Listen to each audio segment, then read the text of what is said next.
one of the things that I'm trying to do today is basically condense a talk that I've been giving for the last year to a whole bunch of people that tries to kind of do a comprehensive view of security, especially if you're either running an ISP or an enterprise network.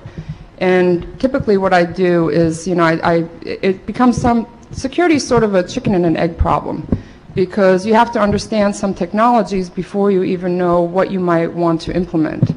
And sometimes you're trying to figure out what to implement, but you don't really understand the technologies. And I've spent a lot of years trying to figure out how to best teach this. And so the way that I'm going to do today is there's going to be 3 separate sessions. All 3 are going to be an hour and a half long. And the first third is going to be more or less describing what security technologies are, like how do they work, which is like SKey, SSH, IPsec, L2TP, list your favorite acronym.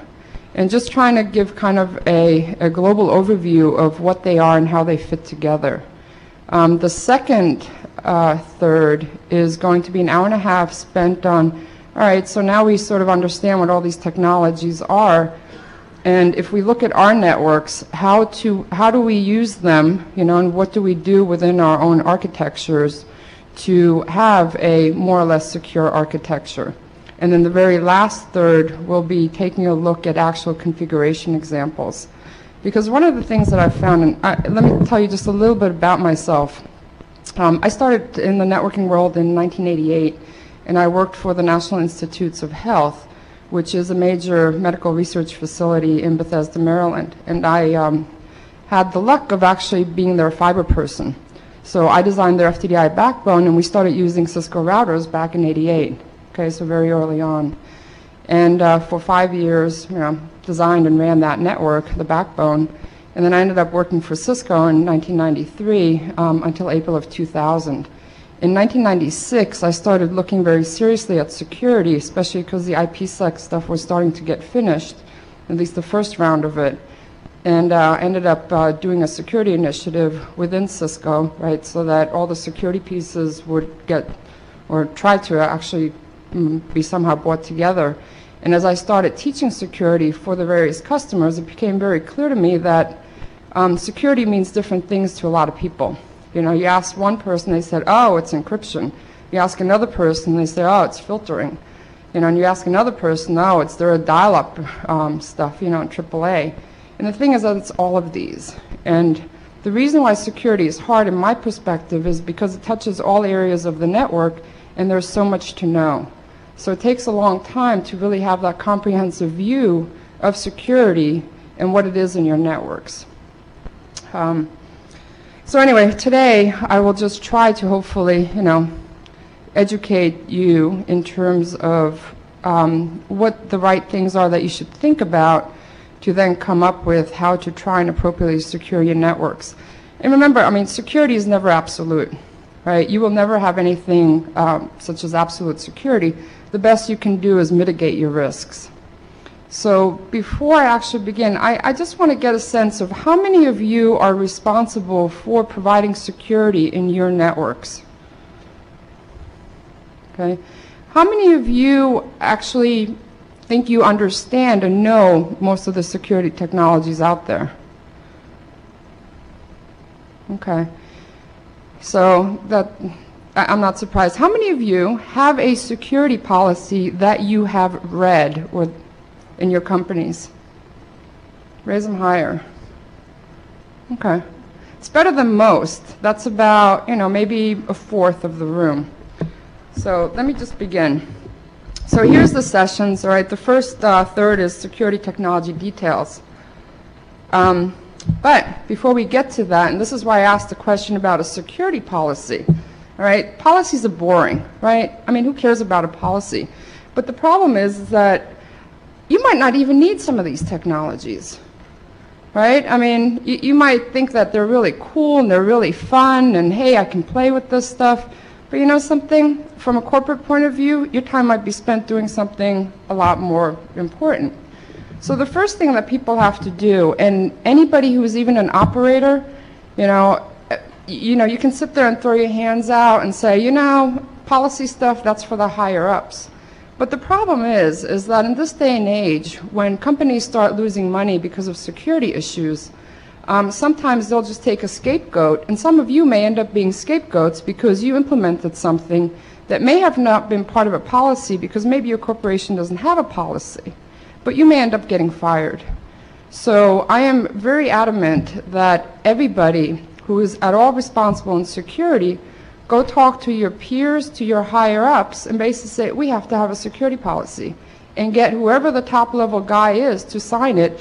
Create something on one piece of paper that maybe just shows that here's what I'm configuring because this is the policy, which basically says we're not going to encrypt anything and we're not going to authenticate anything.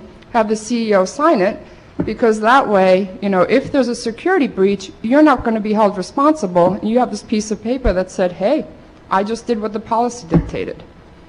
So, you know, I really get discouraged when people just kind of blow off policies, because unless you know what kind of technology and what kind of security you actually need to put in place in your networks, what's the point? So you have to look through, you know, what are you trying to protect? So what's confidential, what resources are actually important to your corporation, and what are you trying to protect against? And, you know, what's becoming more and more prevalent is also regulatory stuff, right? So what kind of legal ramifications are there? And I just read something, I guess it was on the NANOG mailing list, I think, that there's one corporation that they trash their Radius accounting stuff every 30 days. And that's because the federal government, there was some issue where they wanted to see their logs. And so because of privacy reasons, I mean, that particular corporation, I guess, decided that, you know, they're only going to keep the logs around for 30 days. Right? But as a corporation, as an ISP, you have to make that decision, and it should be written down somewhere. So these are characteristics of a good security policy. I mean, you will see these slides later. They will be on the website. Currently, they're not. And I'm not going to walk through them. But, you know, this is something I want to point out, and I want people to seriously, you know, take these things into consideration. And again, why should you care, right? I mean, your job or reputation may be at stake. And since January, I mean, I've literally been around the globe. You know, I was in Sri Lanka in July, Taiwan in February. And I keep asking, like, how many of you have a corporate security policy? And there's very few. What really impressed me, the Indian government, they had a, you know, 160-page document. Then they also had like a 5-page document, because let's face it, you know, you want everybody to read it. I'm not going to read a 160-page document, but a 5-page document, probably. Right? So you should have both, like one that's really comprehensive, and if there's any kind of legal issues at some point in time because of a breach, that you can show them this, you know, big fat document. But you also want something that's, and I prefer usually 2 or 3-pager, that every single person will read and understand. Okay, so it is important to have one. Very few people have them. So if we look at a typical network component, I don't care what kind of network you run, whether or not you're an enterprise person or whether or not you're a service provider, typically your networks can be broken up into these components. So you've got your main corporate component, your corporate network. So, you know, if you're an ISP and you're a medium or larger size ISP, you have some building, right, that's usually your core network. And then you might have other branch offices, and then you might have your remote access points where people maybe telecommute in, and you also have your customer networks. And so the things that you need to look at, what to secure, you need to look at all points, right? I mean, it's the weakest link, right, is your biggest problem. And so security has to be a comprehensive strategy. So you have to look at, okay, what routers do I control? What switches do I control? Where are my web servers? Where are my email servers? Where do I provide for authentication? And for all of these devices, you have to systematically look at who has control and access to these devices, communication to and from these devices, right? Is it authenticated? Is it to be kept confidential? Right? So there's a lot of legwork to be done before you actually start implementing any kind of technology.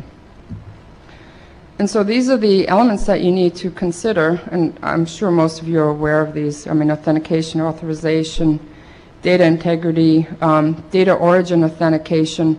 A lot of people, when they talk about integrity, another issue with when people talk about security is people misuse terminology a lot. And so a lot of times people talk about integrity, and it's not integrity of the data or the packet. What they really are talking about is data origin authentication. You know, and for any of you that are familiar with IPsec, you know, that's another one. They talk about, oh, you get integrity. Well, what you get is data origin authentication. That's what they mean by integrity. So be very clear, you know, in terms of when you're defining something or trying to figure out what you're trying to protect against, you know, what your terminology actually means.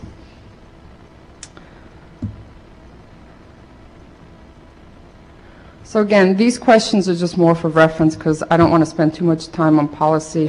I will say, though, that I personally, you know, went through the process 2 years ago when I created my own little home network, and I started to play with a whole bunch of different devices and just, you know, making sure that I understand what kind of security needs are out there, even from a host basis, because I've usually been more of a network person. And it became very clear to me that you always have to do a risk assessment. And to me, it falls into two categories. One is, you know, am I going to go bankrupt or am I going to just be embarrassed? And that's where the trade-offs between technologies become very important, because there are some technologies where you can spend a lot of money trying to implement it, and the cost of actually implementing these technologies will far outweigh the cost of if you actually have a security breach in place. And so it is very important for people to do a risk analysis and to see where your money is better spent. And again, these are just going to be more or less for reference for risk analyses. But when you look at what's important from an infrastructure point of view, okay, you have to have security controls in place. And when you look at devices, right, you have to figure out, okay, well, what kind of media am I using? Am I using wireless networks? Am I using fiber optics? Am I using a shared media, you know, Ethernet that are maybe still bridged, or am I using switches?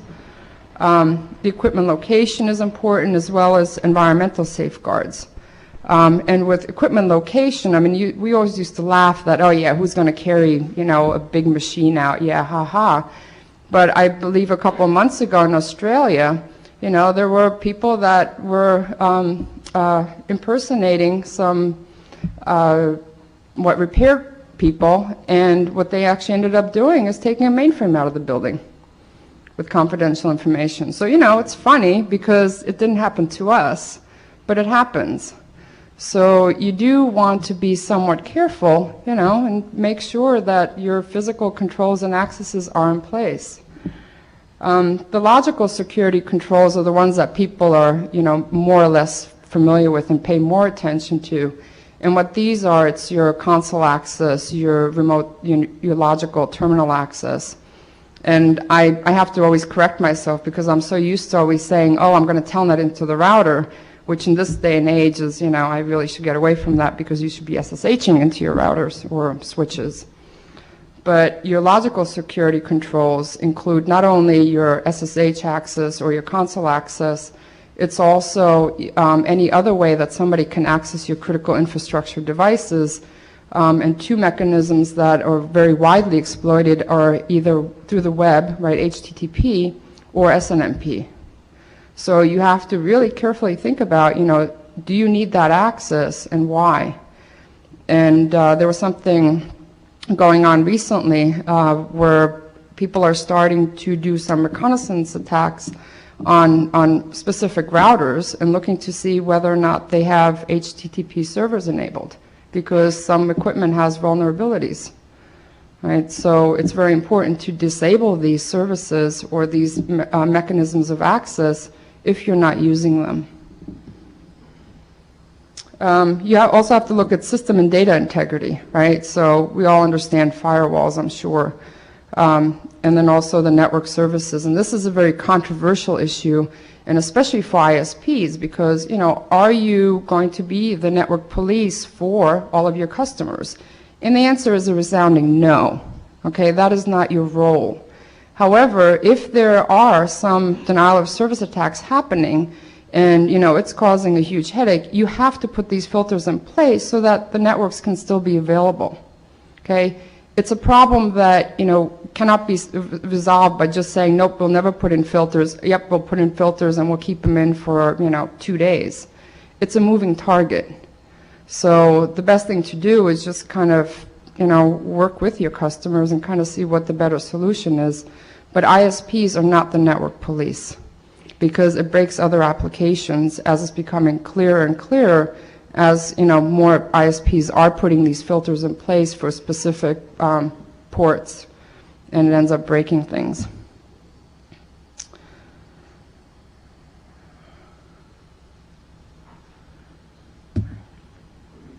All right. One point I want to make is that no matter what, you will always have some kind of security incident. Okay? I don't care how big or small it will be, there's always something you need to deal with, and it is very important that you have procedures in place so you know how to deal with it. Because no matter what, whatever equipment you have, right, it's software. Software is written by somebody. Nobody's perfect. You may think you're perfect, Maybe you are. I doubt it. So the thing is that there's always going to be a software bug. Some bug is always going to be construed as a security vulnerability, because guess what?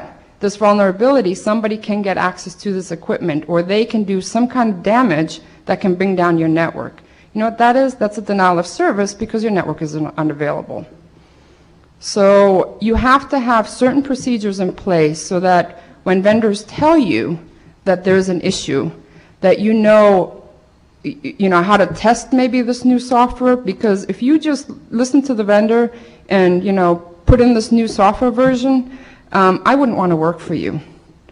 You have to, I don't trust anybody, okay? And even a bug fix, okay, or a vulnerability fix can have issues. And so corporations should have some kind of procedures in place to test new versions of software before they deploy them. All right? And you might just have this thing in place that says, anything that's supposedly really critical and can bring our whole network down, well, then your NOC will, stay, 24 hours to test the software, run through all the tests, and then implement it. Whatever it is. Or you have some way of putting in that software, and then as soon as you see an issue, you backtrack it. But you have to be aware that incident handling has to be part of your known procedures for what you do. A lot of people just kind of wait to see when something happens, right, because they've never been hit by a security issue. Or they're like, oh, we're all proactive, we really keep track of everything, and nothing will happen to us. But the day that it happens, it could be disastrous. So just have something in place. And one of the biggest reasons to do this also is that you as network operators, right, you're going to be sitting there trying to put in filters in place. You might, need to shut down certain customers. Customers will sue the corporation. And again, it comes down to you don't want to get fired. Okay, so you want to have your management say, in case of a critical event, for 24 hours, the guys are the operators and, the NOC team members or, the 5 big grand poobahs who, configure the routers, that they have the absolute right to do whatever they feel is necessary for the company. And that will save your butts. So, anyway, I keep stressing it. I think I've stressed it enough. So now, Crypto 101, the fun stuff.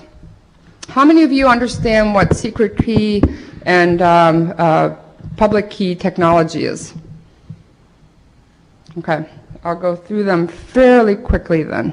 All right, so cryptography, it's not just used for confidentiality, right? Cryptography is used for authentication. It's used for data authentication, data integrity, and data confidentiality. So when people say, oh, are you using encryption, right? Typically what somebody's trying to say or ask is that, well, are you using, cryptography for confidentiality? But keep in mind that cryptography is actually used to also authenticate, provide data origin authentication and integrity of packets going from one place to another to make sure that nothing's been altered in transit. So what is public key encryption? Public key encryption, you basically use two keys. There's one key that's called a public key and the other one that's called a private key. Now, I think it makes sense that the private key should be kept private. Okay, nobody, and I mean nobody, should know the private key except for the entity that created it. But computing this key pair is pretty computationally expensive, right? So because there's mathematical, gobbledygook where certain things have to be, just precisely so, and I'll go through that in a minute actually for some. But it's usually more processor intensive than another mechanism. However, public key technology is very often used for data origin authentication. So this slide just shows how that would work, where basically, let's say that we have two routers, router A and B. So router A would create its public-private key pair, and then it would, in some way, okay, and this is always this, oh, it's trivial to do this, but you send the public key over to the other entity, so in this case, router B. And so to provide the data origin authentication, what router A would do is it would encrypt whatever data it's sending with its private key, and then router B would decrypt it with its public key. And because the assumption is that only router A knows the private key, right, you have therefore then provided data origin authentication. Now the problem comes in is that how do you actually know that router A sent its public key, right? How do you validate it? How do you verify it? And that is one of the biggest issues in security, and there's been a lot of hand waving, at least in the last 10 years, that, oh yeah, it's got to be done in a secure method. But then when you sit there and you run your networks, and in practical ways, you sit there and go, well, what is a secure method? What do you do? Do you call somebody up? Well, some devices did do that, where you're required to actually sit there on the telephone with somebody on one router and some, person on the other end with the other router, and then say, yep, here's the fingerprint, yep, I'm the one that sent it right now. That's not scalable. So anyway, so there's another common way to do cryptography, and that is secret key encryption. And so secret key encryption, you essentially use the same key on both sides. So both router A and router B would know a secret key, and then one router would encrypt the data, and the other side would decrypt the data using the same key. And some of the algorithms that are used that use secret key encryption are like DES, triple DES, AES, and IDEA. So for those of you that might just see these acronyms, I mean, just trying to put some perspective in what the acronyms, whether or not they're public key or private key technology. So, but the scalability problem with secret key encryption is that usually people configure the shared secrets on two entities, right? That's not scalable either. I mean, you have 1,000 routers. What are you going to do? Configure these keys on them? That's not really very practical.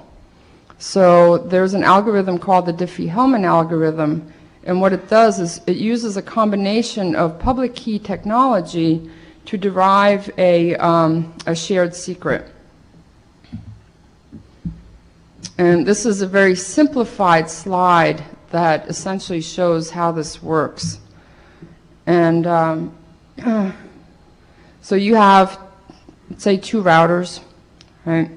What ends up happening is that router A creates two very large numbers, A and P. Both of these numbers are prime numbers, right? And they have specific characteristics. I don't remember exactly off the top of my hand what they are, but these really smart mathematical geniuses here, have come up with, all right, so if you have A and P, they're both prime numbers and they have certain characteristics, then it's very hard to guess what they are. And what ends up happening, both router A and router B then on their own also come up with another large prime number. So for router A it would be XA, and for router B it would be XB. And they go through this particular algorithm to create YA and YB. Right. Then they exchange YA and YB to each other, and they again go through this mathematical function and end up with the shared secret Z. So in essence, what DiffieHellman does is you can send some large numbers, right, in the clear to each other and end up with a shared secret that's only known to those two parties. Now the issue with this, though, is that DiffieHellman is subject to a man-in-the-middle attack. So what needs to happen is that DiffieHellman needs to be authenticated. So you need to use some cryptographic means to authenticate the numbers that you send across. So remember I showed just a couple minutes ago the slide where you can prove data origin authentication, right, with public key technology. This is basically what you use to send the values in the clear to the other side. Okay. But just remember that, I mean, the really important thing about security, and to me it's always the most essential element, is authentication. You know, what degree of trust do you have that somebody is who they say they are? Right? I mean, if I send you some kind of information and I'm encrypting it, what does it matter if nobody can sniff it on the wire when you are not really sure whether or not I'm the one that sent it or somebody else? So I'm one of these people that I don't really care that much about encryption for confidentiality on the wire. The most important thing for me is authentication. You know, being able to more or less trust that you are the one that, you know, I expect to send me the data. And that's always something that I look at when I look at, okay, you know, what do I need in terms of security? So another very fundamental concept that really needs to be understood for security is what is a hash function. And a hash function creates a hash. It's also called a message digest. They essentially mean the same thing. And what it is it takes some kind of arbitrary length input message and it produces a fixed length output.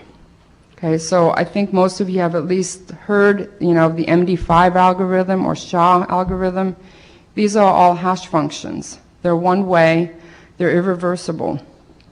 And MD5 produces a 128-bit output and SHA produces a 160-bit output. So, you know, a lot of times people try to figure out, well, which one should I use?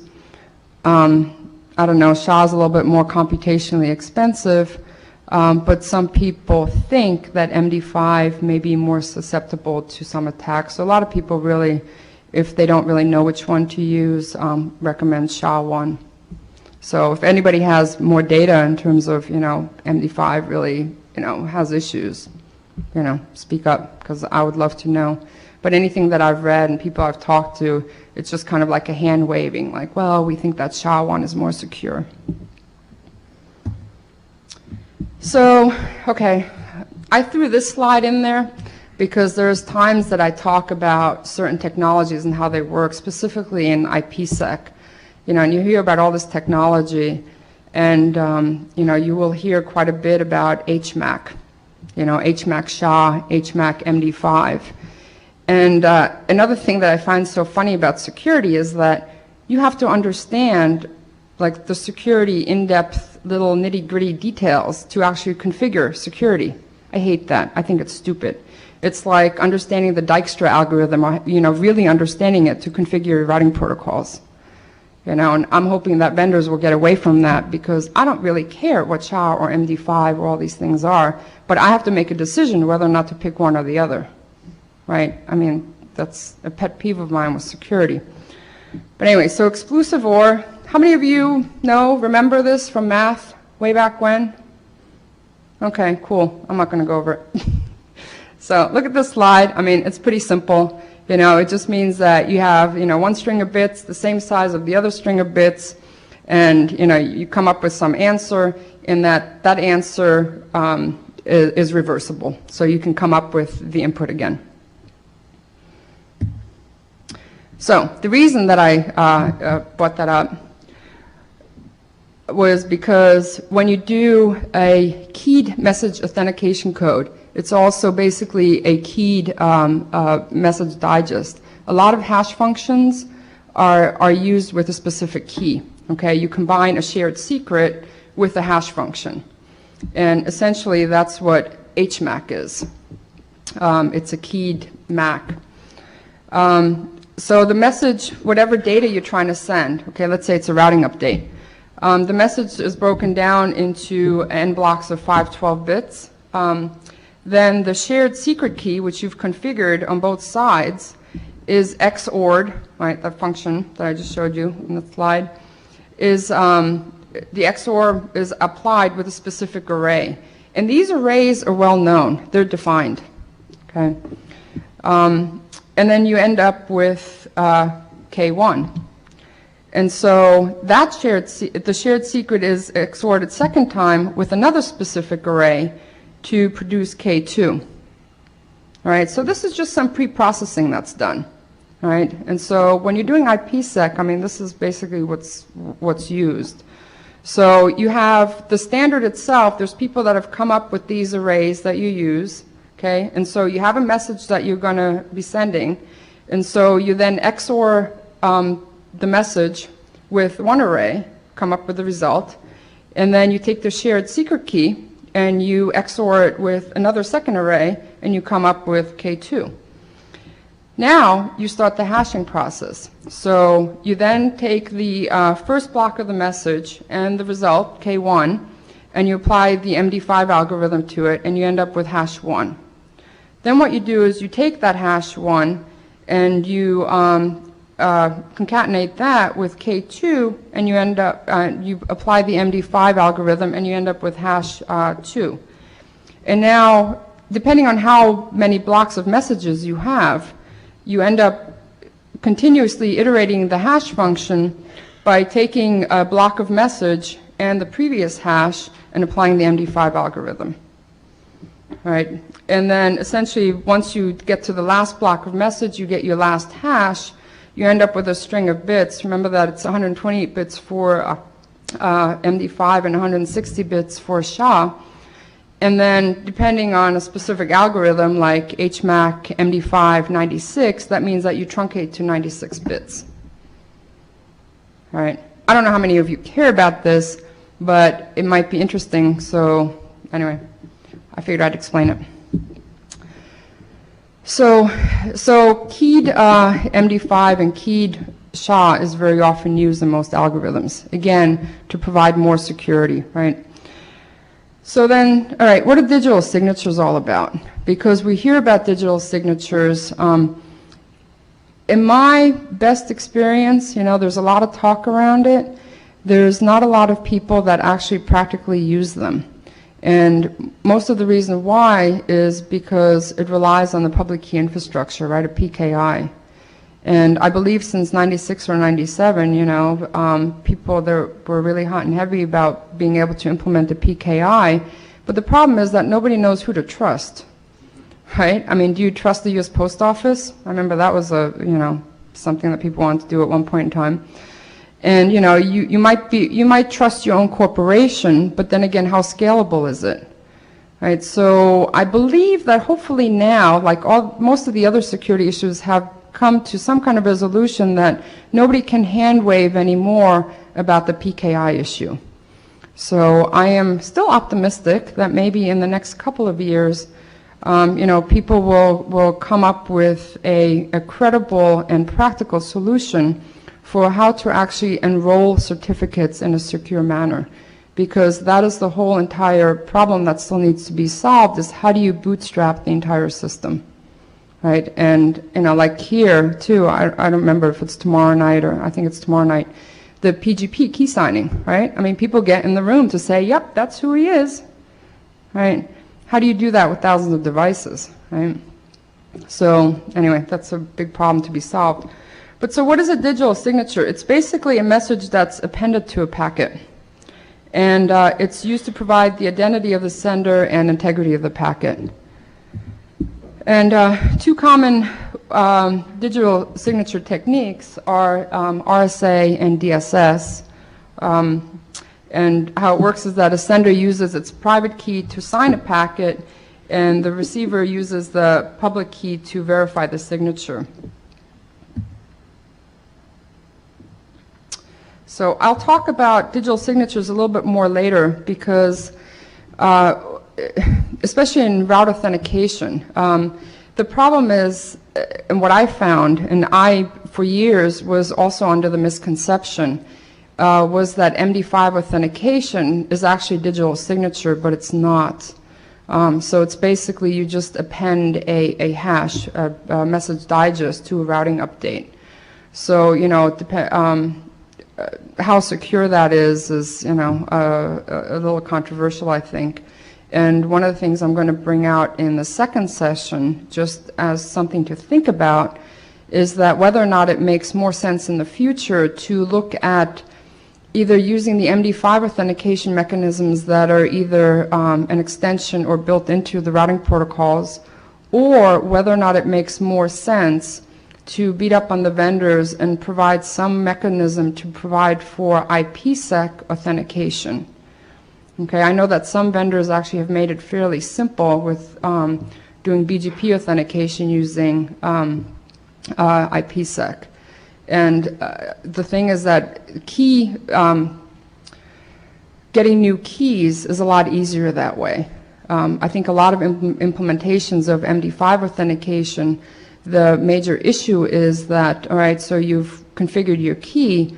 What happens when you want to have a new key, maybe 2 months, 6 months down the line? Because you really should not have the same key for years and years on end. And then it becomes this problem of, well, you know, do the implementations actually support that, or is your routing going to be down for, you know, a couple of minutes or even longer while the new keys then get reestablished? So that's just something to think about if you haven't even implemented it. I'm a very strong proponent of doing some kind of route authentication. Whether or not you are going to start using IPsec or use the MD5 is still something that I think people should really look at from a practical point of view. All right, so as a summary, public key encryption, okay, is typically used for data origin authentication, and it's often combined with a hash function. So to do digital signatures. Secret key encryption is typically used for data confidentiality. And to do secret key encryption, it's usually computationally a lot less intensive. All right, public key technology, you take up a lot of CPU cycles when you're trying to determine what your private and public key pairs are. The DiffieHellman algorithm is very widely used to create a shared secret in an open environment.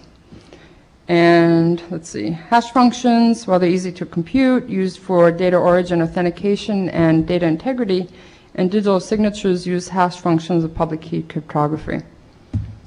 So, all right. So that's sort of the basics of how any kind of security technologies, they use one of these fundamentals, right? Either a public key technology, a symmetric key technology, or a hash function, or a combination of. So now, all right, in the real world, right, what do you use? And again, I'm going to talk about first authentication technologies because there's a slew of them, and there's a number of trade-offs.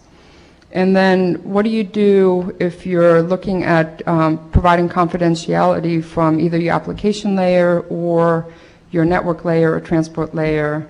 And there's so many security technologies out there. Where do they fit into your environment, and what should you consider where?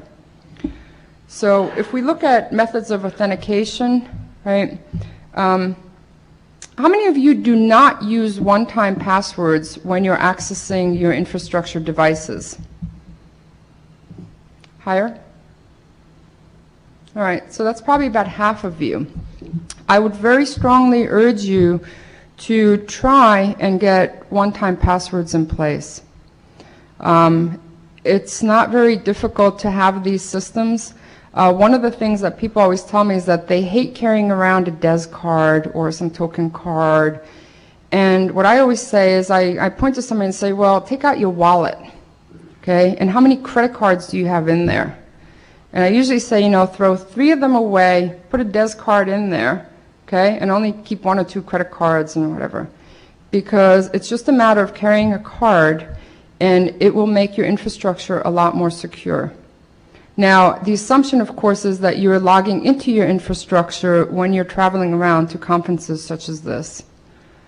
Okay, and I believe that most people do that. Most people who run network infrastructures do not just sit in their NOC and log in. Okay, you will be somewhere else, probably 50% of the time, and you do not have control of the network that, you know, your data travels across. So I just very strongly believe in, if you can, put in one-time password schemes. Okay, so SKey and token cards are the typical ones that are used. SKey, these slides just show basically how the algorithm works. And most of these technologies I'm going to talk to you about now, they're all RFCs, right? They all come from the IETF. So if you're really interested in more detail, you know, either read that. This is just kind of a synopsis of how they work. So what happens with SKey is you typically have a client, you have a network access server, and you have the SKey server. Both the SKey server and the client are initialized with a shared secret. So what happens is that the client sends an SKey initialization packet, which gets to the server, and the server then says, all right, you know, I'm going to send you a random seed and a sequence number. So what the client then does is it takes the password and the random number and it applies a hash function, typically MD5, and does it 98 times, okay? Because again, 98 was the sequence number that the SKey server sent. And so at the end of that 98 times, it then gets a 6-word output, which it then goes and sends over to the SKey server. Now the SKey server knows that it sent the sequence number of 98, and what it does is it then takes the input that it gets from the client and runs it through the MD5 hash function, and the output of that should match what it has in its database for sequence number 99. Okay, so that's essentially a quickie version of how SKey works. Now, SKey Resources, there's a lot of free implementations available. I put a question under Microsoft because I don't know, but you know, I believe that SKey is very, very widely available, and it's something that really a lot of people should look into. So, okay, authentication. Authentication is interesting because there's so many different ways and so many different things that you could use. PPP, all right, I believe that all of you that run any kind of an ISP use PPP authentication, right? You have to. So you could either use PAP, you could use CHAP, you could use MS CHAP, or EAP. So why would you use one over the other? Well, let's just go through this a little bit. So with PAP authentication, PAP, when PPP was first created, right, it was assumed that people would just dial in via their leased lines and that nobody would be able to sniff the wire. Okay? If you are in an environment where you run ADSL and you might be using PPP over Ethernet, okay, which changes that model, some of your PPP traffic may run over a shared media and people will be able to sniff the wire, right? It's very easy. I mean, just, you know, go to Etherreel, you know, download it right now if you're connected to the network, and, you know, probably takes about 2 minutes to download, click on the icon, and you're sniffing the network. Okay, well, that's for wireless, but on an Ethernet too, it's very easy to get access to Ethernet networks. So with PAP authentication, what happens is that the password is sent in the clear. So you're doing authentication, both the client and the server have a shared secret configured. And what you're doing is that when there's an authentication request, right, you basically send your ID and you send the password, the pre-configured password. The server looks it up in its database, it sees a match, and it says, okay, yep, you know, you're authenticated.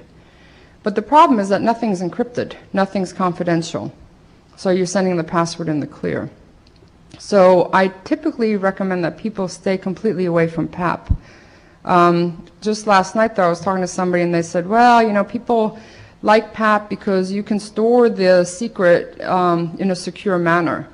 So when I talk about CHAP soon, the way the RFC is written, it basically says that you can't store a secret in an encrypted fashion. But that is very much under controversy. I believe that if you do some pre-processing, then you can. So I would stay away from PAP. I don't like any of my passwords sent over clear text anywhere, because I just think that in this day and age, it's too easy for people to sniff the passwords or some shared secrets. And as the years go by, I tend to trust people less and less. And there's more people, even within a corporate environment, you know, even in your ISPs that, I don't know, I mean, they could just cause too much damage. And so to me, any kind of password sent across a wire really should be encrypted. So with PPP CHAP authentication, the client and server are both configured with a shared secret, just as with PAP. And the shared secret is used as input to a hash function which computes a challenge. And it uses repeated challenges. So during a session, it's a user configurable parameter, but you can send a challenge maybe, I don't know, every 5 minutes, you know, just to make sure that nobody's hijacked the connection. And either of the CHAP peer can act as the initiator of the authentication. So here's sort of a slide that describes that. So if you have some kind of a router that's connecting to a network access server, the first thing that happens is the network access server would send a challenge message, and the challenge message would have an ID. It would have the challenge number, just a random number, and then the name of the remote host. The remote host then would sit there and compute a hash value using a combination of the ID, the challenge number, and the shared secret. It would send a challenge response back, okay, and the challenge response would include the ID, the calculated hash, and then also the name of the network access server. The network access server would then calculate the hash. It would it would compare what it computed to what it got, and if it matches, then it says, yep, okay, you're authenticated, and sends an authentication success. But the point here is that for CHAP authentication, either end can start the initiation, both sides can be authenticated, and you're not sending anything in clear text. So you're not sending any kind of password in clear text across the wire. So there's also, Microsoft came up with its own version of CHAP, and it has 2 versions of it. One of the major things that it did was that it allows you to store the shared secret in an encrypted manner, because the RFC that specifies CHAP, which is 1994, claims that you cannot store the shared secret in the database in an encrypted fashion. It has to be stored in the clear. I have heard from some people that have implemented CHAP as it is, that if you do certain pre-processing, that's actually wrong. Okay. So whatever, I don't know. But if you're implementing either CHAP or you're implementing PAP, understand what you are vulnerable to. Okay, you have to understand, or you have to see how secure your servers are, your database servers. You know, where are they? Who can have access to them? And, you know, how many networks do you traverse going from the network access server, you know, to where you're actually going to the peer? So if it's just one hop away, maybe you trust the network. But if it's 5 hops away, you know, there's more likelihood that somebody can maybe sniff the network. All right. More recently, 4 years, PPP, there's a working group that has come up with an extensible way of doing authentication. Because as our networks have evolved, right, it becomes clear that PAP and CHAP really aren't going to cut it in terms of providing any kind of real good authentication mechanism. And the thought is more towards the future, and hopefully maybe being able to use some kind of a public key technology to provide for authentication. So the Extensible Authentication Protocol, EAP, was created to provide more flexibility for authentication in PPP environments. And so essentially you can negotiate what kind of authentication you use during the authentication process. Because for both PAP and for CHAP, what happens is you create a PPP link connection protocol, and during the link connection protocol you have to define whether or not you use PAP or CHAP, and then you do your network control protocol, and in the beginning of that you actually do your authentication, and the authentication is optional for PPP.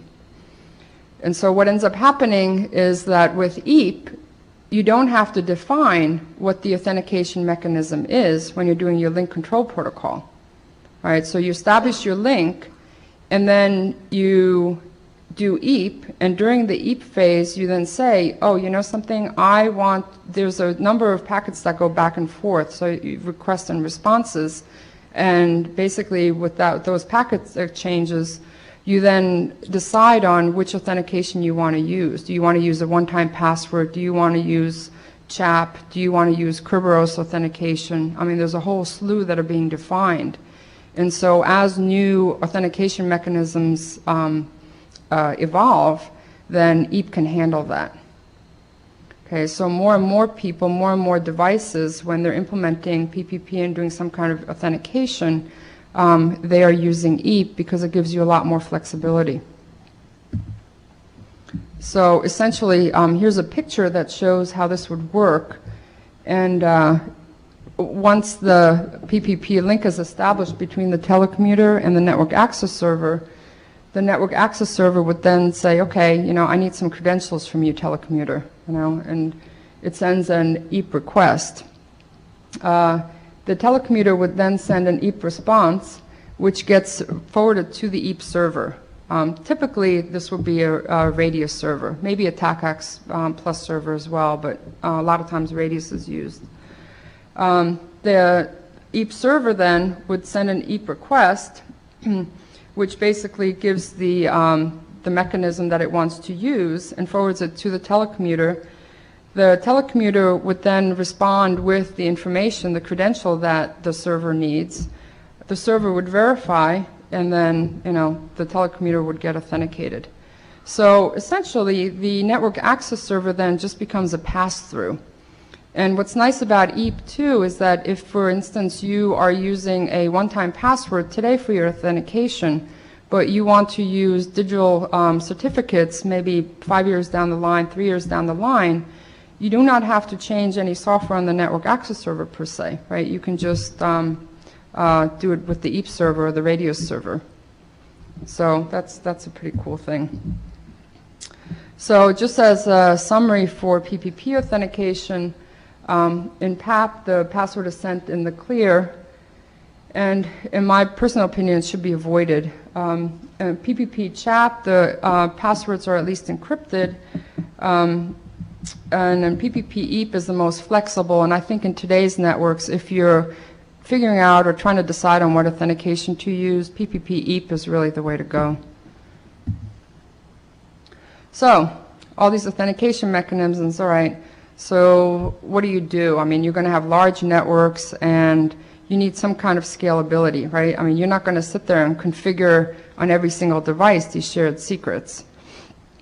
So most of these technologies that I was discussing with PPP, like your PAP, your CHAP, your EAP, they end up being used in conjunction with some scalable protocols like TACAX Plus or Radius, which provide, in addition to the authentication piece, also access control and accounting. And then there's also Kerberos. So just to get a feel for it, because I know, I mean, as I give these talks, you know, it's like people who understand it, you know, they might look at one piece or another. Other people who've never seen it, you know, their eyes get glazed over because there's just way too much information to process.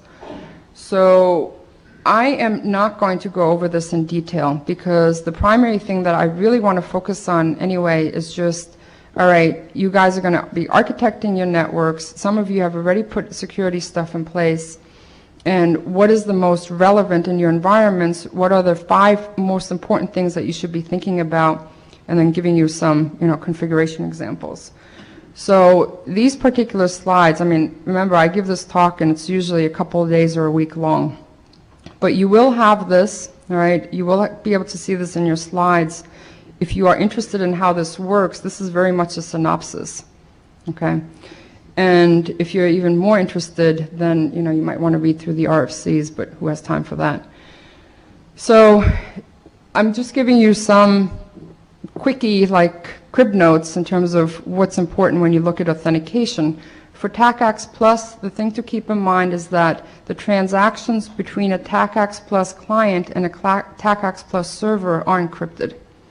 Okay, it's confidential. So if I'm sniffing the wire between a TACAX Plus client and a TACAX Plus server, I will not be able to understand what it is just by sniffing the wire. And if anybody's interested in sort of what algorithm is used, that's right there. So it's a combination of a hash function and the XOR function. TACAX Plus header, I don't know, just put that in there because sometimes people are interested if they're, you know, trying to debug something, that's what the header looks like. So the exchange. The main reason that I have this picture in the exchange, or regarding the exchange, is because there's a misnomer sometimes that what the user sends to the network access server is encrypted. It is not, okay? So what is encrypted and how TACAX Plus works is that the network access server is the TACAX Plus client, and then it talks to the TACAX Plus server. That communication is encrypted. But what the user sends to the network access server is most likely not encrypted. Okay, so if you're using CHAP or using PAP or you know, you're trying to ascertain what kind of a password to get, it could be sent in the clear. And so if you're connecting a user to the network access server, be very clear in whether or not you understand whether or not somebody could have access to the information that's traversing the wire. Okay, so when we're talking TACAX Plus and we're talking about, you know, encrypted confidential transactions, it's between the TACAX Plus client, which is the network access server, and the TACAX Plus server. Okay, so the transactions or the information being sent from the user to the network access server is going to be in the clear. So Radius is very much like TACAX Plus, right? They're more or less synonymous. I mean, there are some differences. Again, TACAX Plus was basically Cisco trying to, you know, get market share. I mean, they did add some value to it, but I think in this day and age, most people will use Radius. It's more widely available. There's a lot of freeware versions available. And, you know, even Cisco at this day and age is not pushing TACAX Plus. They're just saying, you know, whichever one you want to use. So the major difference with Radius and TACAX Plus is that within Radius, You have the same kind of client and server model where the network access server is the Radius client, but the transactions are not completely encrypted, only the password is encrypted. So whatever the user credential is, okay, that is encrypted between the Radius client and the Radius server.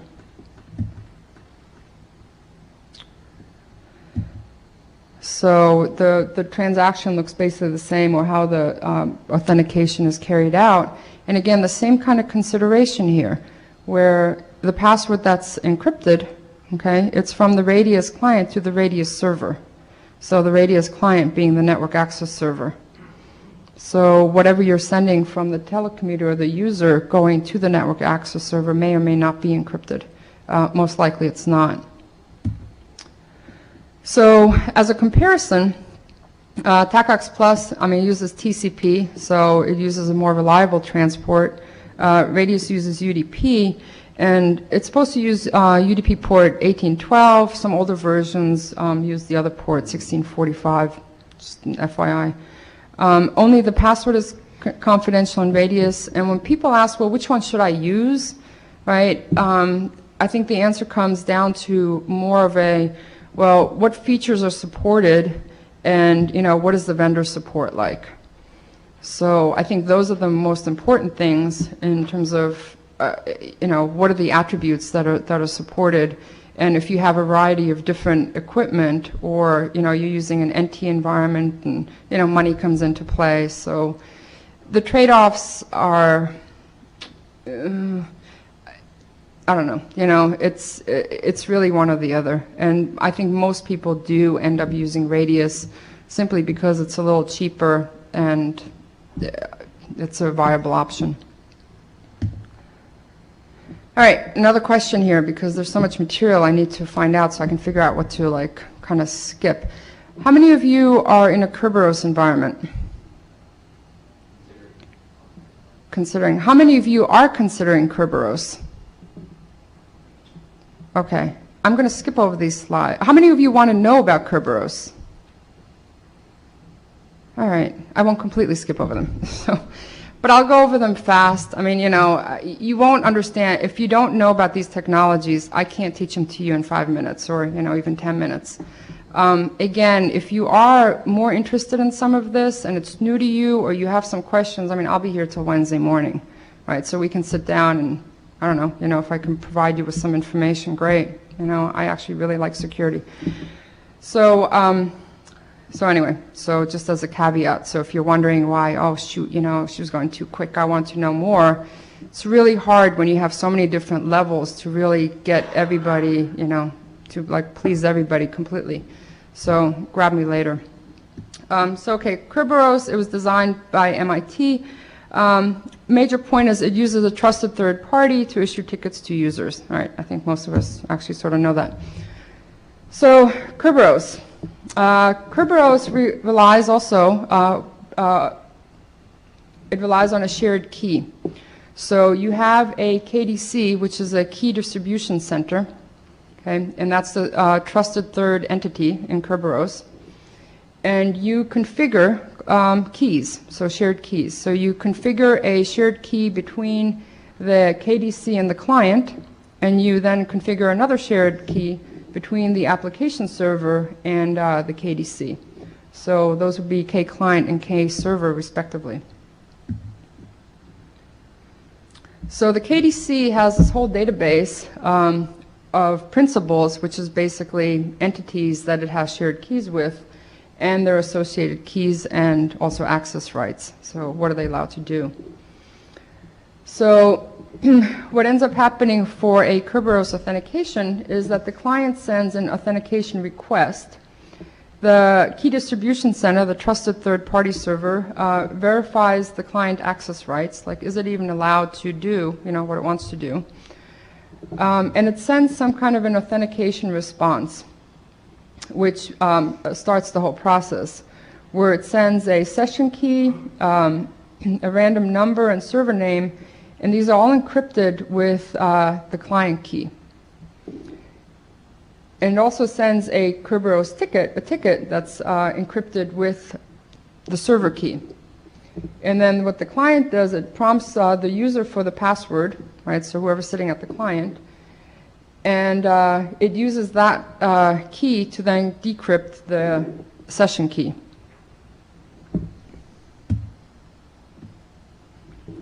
So now we have a session key, okay, that both the client and the server have.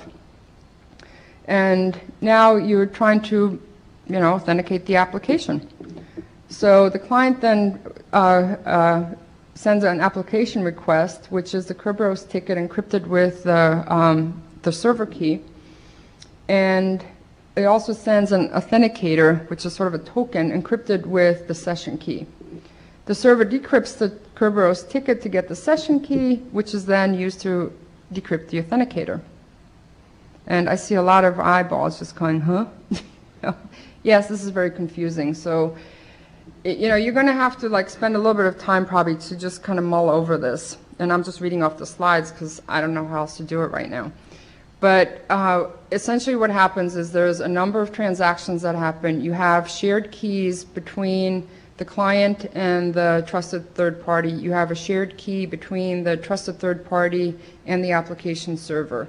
And there's a number of transactions that happen back and forth, and how it's encrypted and how somebody gets the key, and the end result is that you end up having this ticket, okay, which is basically a string of bits that as you're sending it back and forth between your application server and yourself, you can verify that you are who you say you are and that you are allowed to do what you think you're allowed to do.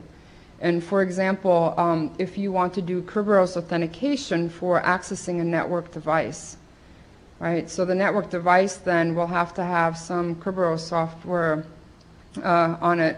You have to run Kerberos on your client, and then there's another Kerberos server, of course, the trusted entity, and then the transactions happen in place so that you as a client end up with a string of bits that when you're sending your telnet packet to, let's say, the router, that then the router can verify that, yes, it is actually you and you are allowed to telnet to the router.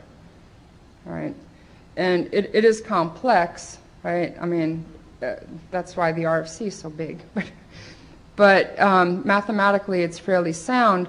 The one thing that you need to know in a Kerberos environment is that it's very dependent upon timestamps. And the thing with timestamps, and it's something that, it's a simple concept, but it's amazing how many people just, it kind of falls through the cracks. It's, you want to make sure that you have consistent timestamps throughout your network. And I ran into this. I mean, I have a very small network at home. I mean, I do have about 5 or 6 routers, and I have probably 2 servers and maybe 5 hosts, because I play with stuff. I want to understand all the security stuff with all these things. And I started, just configuring syslog. And I have a Unix machine, and I have my router. And then, I'm just like, oh, cool, I've configured logging, right? And about a week later, I started looking at these logs, and I'm like, huh? I got all confused. And I realized the reason why was because I hadn't set up NTP on my Unix server. I just used whatever the system time was on there. Or I had used something else, and it was off by about a minute, And I mean, trying to actually figure out, it took me about a day to realize what I had done. I can't remember now what it was. It was like 2 years ago. But it was off by 1 minute. Now, if you're doing some kind of forensics later, and you're trying to figure out what happened, a minute is a very, very long time. Okay, so it's extremely critical that you configure your timestamps on all of your devices that you are going to require to have logging capabilities, and make sure that they're all synced up. Okay, extremely important. And, again, it might seem like a simple point, but I've run across a lot of people who are like, oh yeah, shoot, and they go and verify, and then, they put in the commands for the NTP servers. But, check your logs, make sure that they sync up. And with Kerberos, it's very important to have synchronized and dependable mechanisms, because Kerberos very much depends on timestamps. So, all right. Now, when we talk about real networks again, okay, cool, so you're authenticated. Well, so what, right? So I'm sitting at home, and I want to access my network infrastructure because for some reason I need to change an access list or a filter somewhere. So the thing is, if I authenticate, can I then have access to absolutely everything? Well, that used to be the case. I believe now people are getting much, much more stricter in terms of what kind of access rights people can have to various parts of their network. And unfortunately, I think it's going to grow worse, because it used to be that, networks were all open and, everybody thought it was really cool. Now that it's become a business and there's a lot of money involved, we basically have to restrict access. And so, okay, so if you authenticate, how can you then control access to what people have access to? Well, here comes IEEE 802.1x. And, people have been doing proprietary things for a number of years. Now there's actually a standard way to, first of all, authenticate somebody, and then to give them privileges to access certain parts of the network. So 802.1x has three entities defined. One is a supplicant, one is an authenticator, and one is an authentication server. Just, three terms. And basically, what the supplicant can do is it can gain access to the authenticator. The authenticator will only allow traffic to go to the authentication server. The traffic can't go anywhere else, and only once the supplicant is authenticated can the authentication server then define the access controls as to, okay, what areas of the network can you actually have access to. So I hate the term supplicant. I don't know. To me, it's always so confusing. A supplicant is simply, my host. Okay? My host that's trying to gain access to the network. So, and 802.1x is again, it's new, forward-thinking. So you use the extensible authentication protocol for your authentication because you want the flexibility, right? You might want to use one-time passwords today, and you might want to use public key cryptography, 6 months from now. So here's sort of an example of how this works. And since I don't wear watches anymore, what time is it? 20 to 3. 20 to 3. Okay, cool. Thank you. So 802.1x. So here's what happens. Supplicant, i.e. workstation. And then you have the authenticator, which is typically a workgroup switch. And then you have some kind of a server, which more or less is a radius server. So, all right, what happens? So when the workstation connects to the switch port, okay, it's only enabled for a certain defined traffic, which the acronym is EPOL. And I forget what it stands for. Something like Ethernet Access, something, something, something. Okay. Basically, it's a protocol that says, something, the only traffic that's allowed is this EPOL traffic. And so the workstation then sends an initial authentication packet exchange using this protocol, right? So a certain bit in a packet that says, hey, I'm EPOL. So the LAN switch then gets that packet, and the switch translates between the EPOL messages and the EAP radio server messages, and it's just a pass-through, right? So the workstation now talks to the radio server, and they carry out the authentication exchange. And, again, EAP is basically just a bunch of request and response packets. The first one says, hey, I want to use one-time password. And then the response is like, okay, well, here's a challenge, and blah, blah, blah. And then they send whatever credentials they need back and forth. So whatever authentication mechanism you use, you just kind of request, hey, I want to use this authentication mechanism, and then you transfer the credential information back and forth, and you hopefully have a successful authentication. And then once you have a successful authentication, because you're typically using a radio server, you can then define your access control as to, all right, this guy is now authenticated, and here's the access control rights that particular workstation has. Okay, so I believe that people are not really going to allow access control all over the place to their network And this gives you a lot of flexibility so that if you have different kind of customers with different requirements, right, you don't have to worry so much about doing other convoluted things, but you can use this mechanism to then give the access control rights to only certain places. So I think it's a very powerful thing, and you really should think about it. And one of the things that I've also thought about, I mean, with all this stuff with the viruses and worms, I have become a very strong proponent of, if you at all can do this, right, and especially if you're an ISP that has a lot of customers that really will not be very knowledgeable about any kind of virus checking or upgrading their software.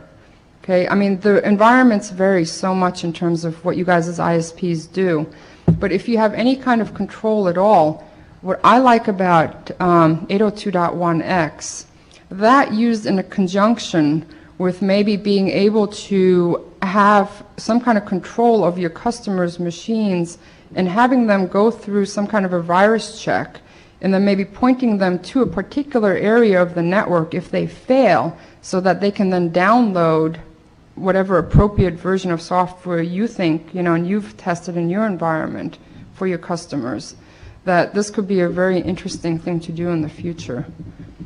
You know, because the biggest problem we right now have in terms of security is really the proliferation of viruses and network downtime. And it's getting a lot worse. And I used to be somebody that said nobody's ever going to touch my machine and have control over it.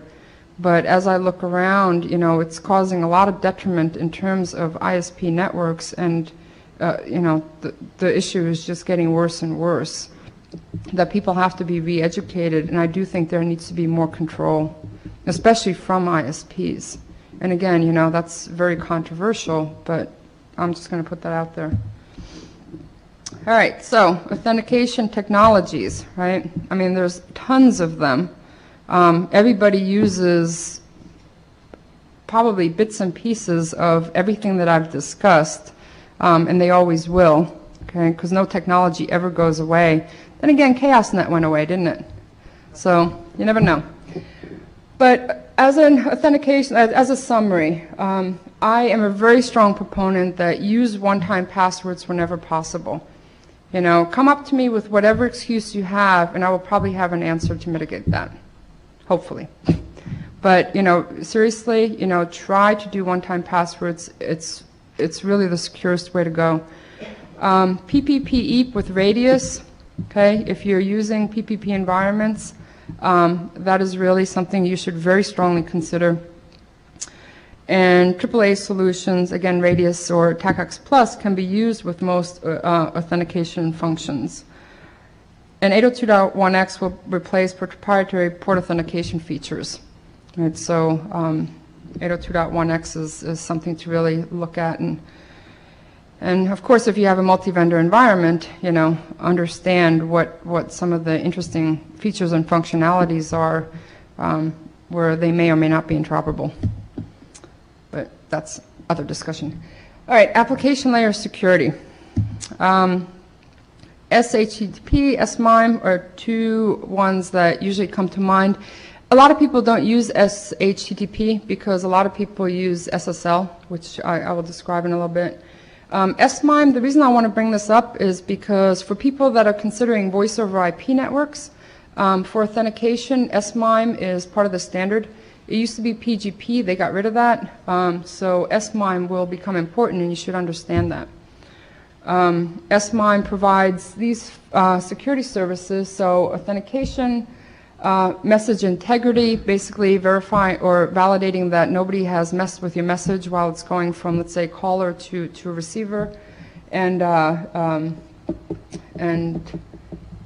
origin authentication, and also privacy and data security. So it provides the services, but you don't have to use all of them.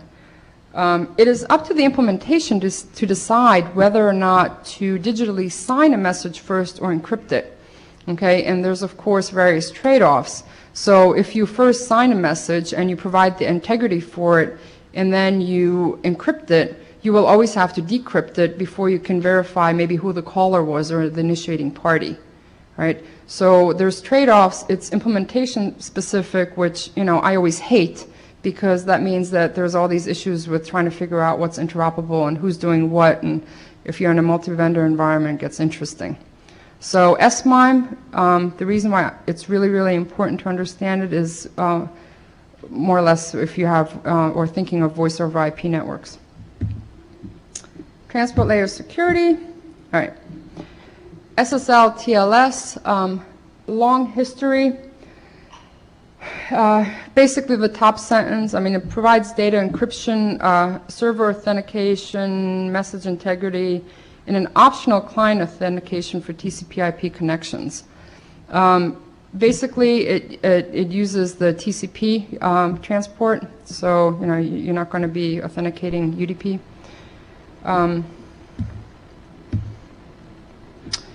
And what SSH does, SSL, sorry. Essentially, you have an SSL client and an SSL server. And the client will initiate the SSL connection and send a supported set of cipher suites. Now, cipher suites are essentially, okay, what algorithm do I use for confidentiality?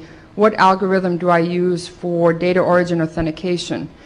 And some of the first slides that I had, remember that your encryption, right, you basically use something like DES or AES or triple DES. So you pick one of them, right, or for a message origin authentication, you might use some kind of a hash function. So do you use MD5, do you use SHA-1? So in the first initial message, you send basically what you propose as, all right, this is the algorithm that I want to use for confidentiality encryption. This is the algorithm that I want for data origin authentication, blah, blah, blah.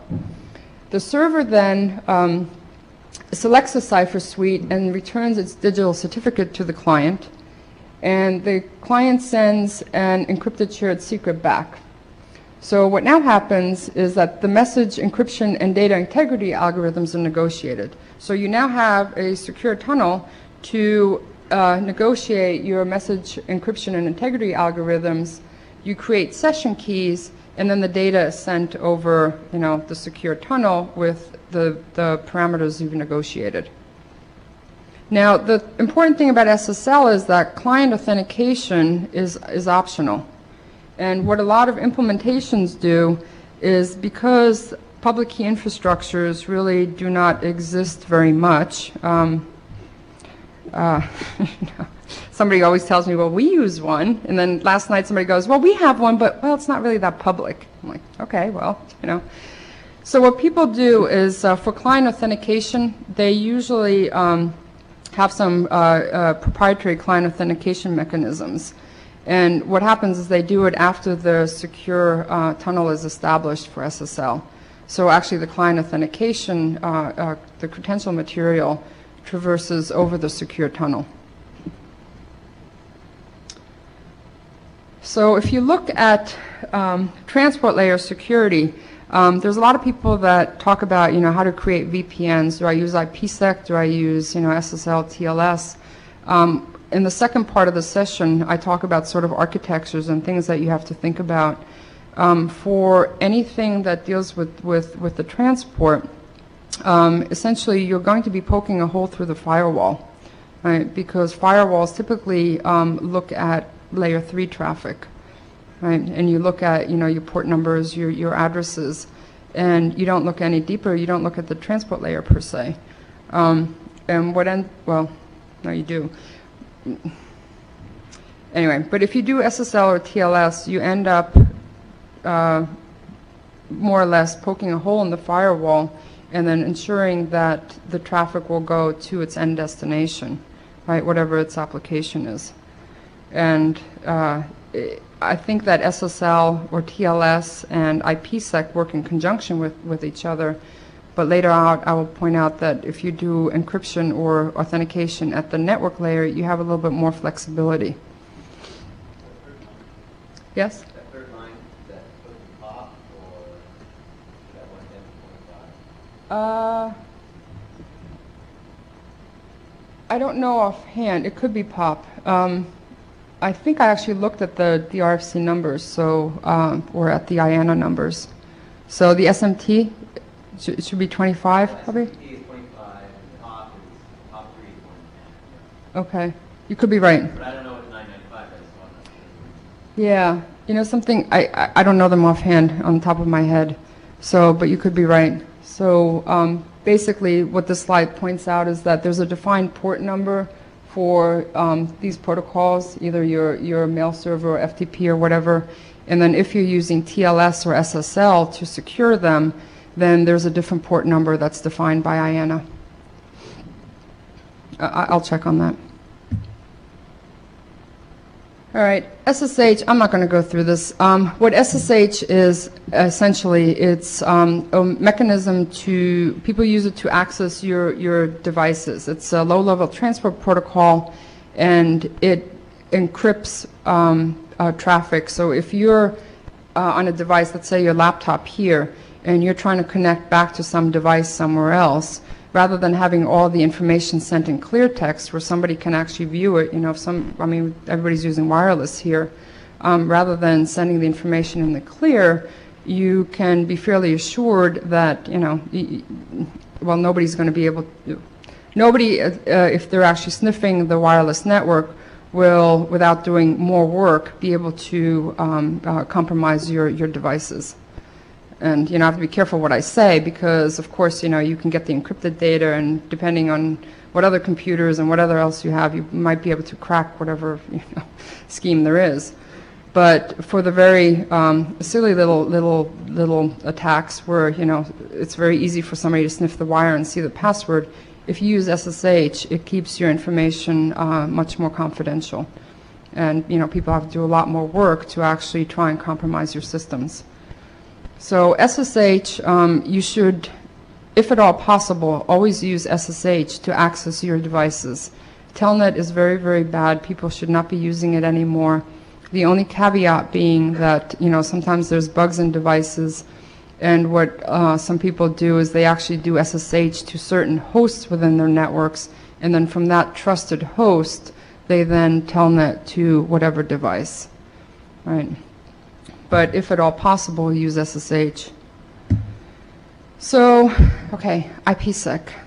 How many of you are using IPsec currently? How many of you are using IPsec to authenticate your routing updates? Okay. How many of you are using IPsec for confidentiality?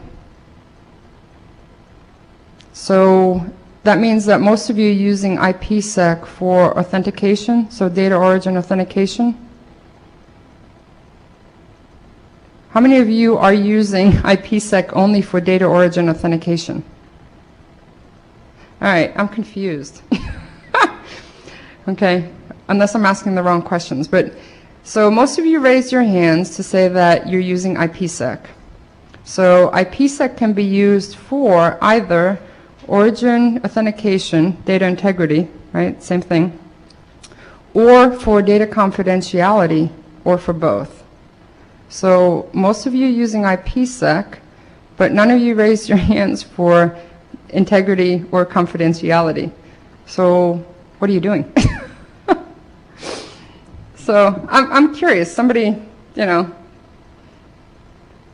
So all right, let me ask the question again. How many of you have configured and are using and are sending traffic between your devices using IPsec? Nobody. Okay. All right. Okay. All right. So we're going to talk about IPsec because maybe somebody will at some point use it. You know, a lot of people spent a lot of time in these meetings to define this god-awful standard. And, well, I will tell you my perspective, okay, because I'm up here and I can, is that the thing that I think is the problem with IPsec is quite frankly vendors. And I think that what vendors need to do is that they need to simply have these configuration things that tell users that, do you want to use IPsec? Do you want to have data integrity? Do you want to have confidentiality? And then one more thing that they need to ask is, how do you want to authenticate? Because you have to figure out whether or not you're going to do pre-shared keys, which is a shared secret, whether or not you're using digital signatures like RSA signatures, or whether or not you have a public key infrastructure. And that's it. You know, I don't understand this garbage about mod P groups. You know, who knows what a mod P group is? Yeah, you do. Well, what mod P group is, it's a DiffieHellman group. So you have to know the IPsec standard to configure IPsec in your devices. I don't get it.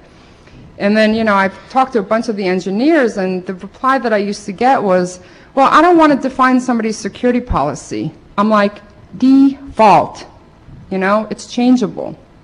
So I've been wanting for these smart security engineers to get together, define the defaults, have all the vendors implement the same algorithm and stuff for the default, so that for the users, they just have to enter 3 commands and you're done. Okay, so I think there's a big conspiracy theory going on. But people are working on it. It is getting easier. And I will actually try and explain IPsec in a way that hopefully it becomes a little more clear. Because, again, I think a big issue with IPsec also is there's very confusing terminology. And, you know, I've spent a long time really trying to think about why is it so confusing.